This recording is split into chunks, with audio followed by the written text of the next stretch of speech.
Hi, this is Juran Ambrose. I'm the manager of the ARGUS project. So what we do in ARGUS is a revolutionary technology where we allow the users to quickly design and prototype multiprocessor embedded systems in an FPGA. So this significantly reduces the design time and improves the quality of the design itself. So to facilitate that, what we provide is a graphical user interface which abstracts away all the complexities in designing, where the user is only asked to instantiate components and connect them together to form a multiprocessor system on chip. For example, if you look at this, so where the user is only asked to use these IPs and connect them together to form a single processor.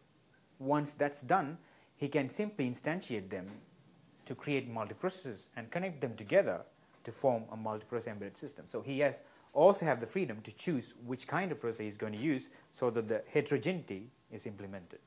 So he can also create different topologies by connecting different communication patterns to create different topologies of multiprocessor systems.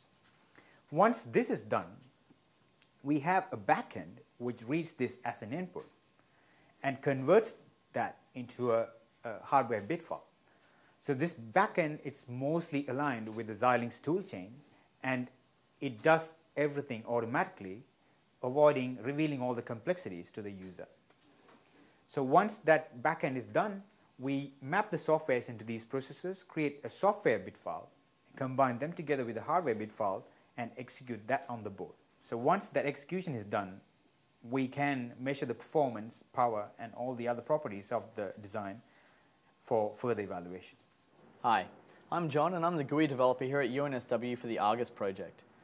My role has been to design a simple user interface where users can quickly and easily design complex multiprocessor systems with various topologies.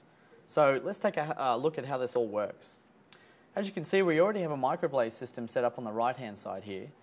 And we also have a UART, which is connected to the external connection here of the board.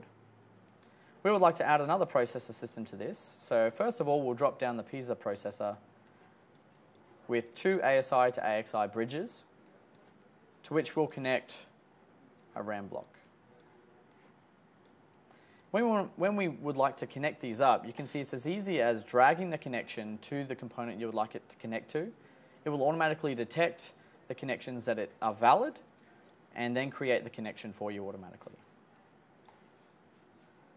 We can then do the same for the processor and the bridges. And as you can see, we've built a nice simple piezo processor system on the left here. Now we would like to connect this up to the rest of the system.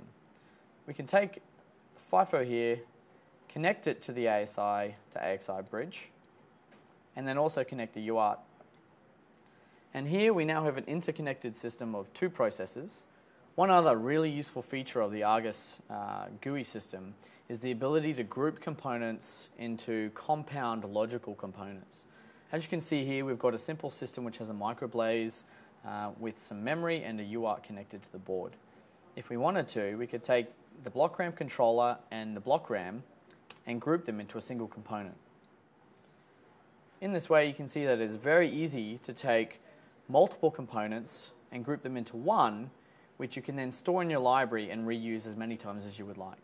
Hi, I'm Daniel, and I wrote the backend for the ARGUS project. Here on the left, we have the project file that John's front-end tool produces.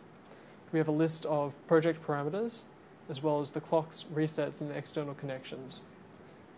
Here we have a conditional block, which is only expanded if the platform parameter is equal to ML605, which is the board we're targeting.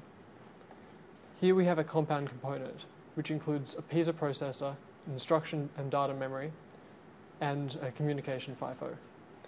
This loop generates as many processor cores as you need, according to the num cores parameter up here. If we go over here and we run it through the tool, it produces an MHS file. Here you can see all of the components have been expanded, along with the buses and connections. This configuration file format lets you scale to high numbers of processors without increasing the complexity. Once the configuration file has been generated by the Xilinx toolchain, you then can select a program or task to run on each processor. The tool then automatically builds each one with the correct toolchain for that architecture. You can then download the program to the board where it runs, and you can collect performance data, which can then be analysed and graphed. Here we have the utilization graphs of a blowfish encryption application running on the multiprocessor system we designed. The application was partitioned into 7 communicating tasks, with 1 running on each processor core. With our new tool, we can complete the whole process, from starting the design through to data collection and evaluation, in just a few hours. This takes significantly less time than conventional approaches, which often take days to weeks.